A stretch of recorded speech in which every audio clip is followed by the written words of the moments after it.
Hola, mi nombre es Juan. Yo soy Carla y nuestra beba Nazarena y queremos contarte nuestra historia.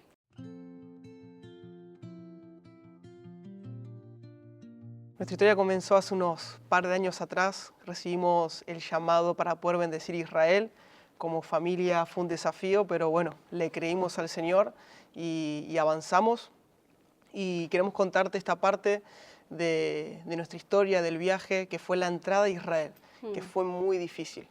Nosotros llegamos a Israel ya tiempo atrás, nos habíamos anotado con la escuela de entrenamiento Colcoré, que queda en Israel. Ya nos habían avisado de cómo reaccionar ante ciertas circunstancias que nos podían pasar al entrar a Israel.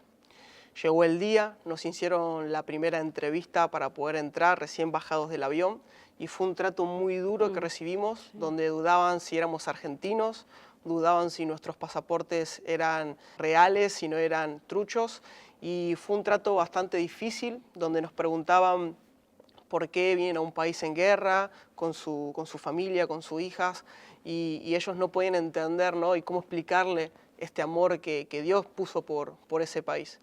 Luego de esa entrevista dura, nos retienen los pasaportes y nos hacen esperar durante 4 horas. A todo esto veníamos de un viaje de 5 horas y yo no tuve ni el tiempo de cambiarle el pañal a mi beba porque estaba esperando que me llamen para pasar a la interrogación. Paso, me llaman y voy con mi beba.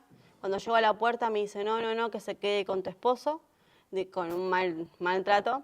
Entonces voy, la dejo con Juan y en el momento de la interrogación me hizo preguntas de todo tipo, qué es lo que íbamos a hacer en Israel, me revisó mi celular, revisó mis cuentas bancarias, revisó todo la estadía que íbamos a tener y demás.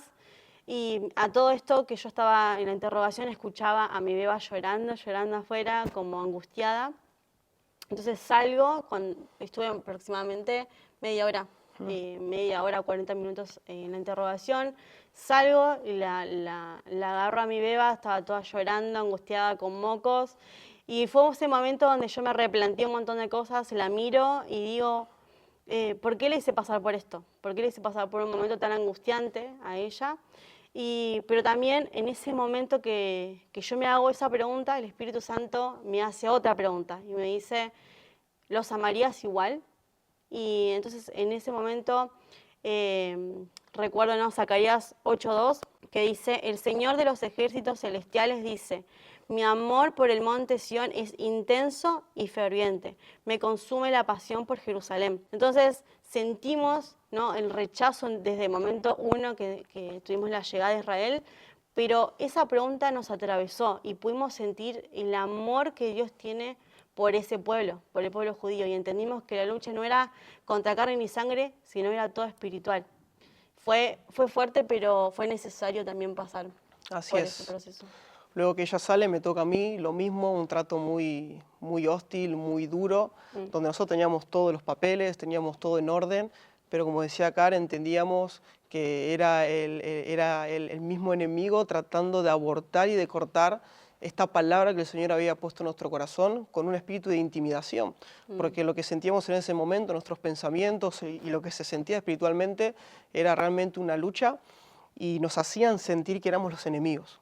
Pero bueno, nos aferramos a la palabra que Dios nos había dado, la promesa, y aún así pasamos ese valle. Obviamente la policía ahí nos dio la entrada, pero entendemos que el Señor ya nos había dado la entrada cuando Él nos dio la palabra.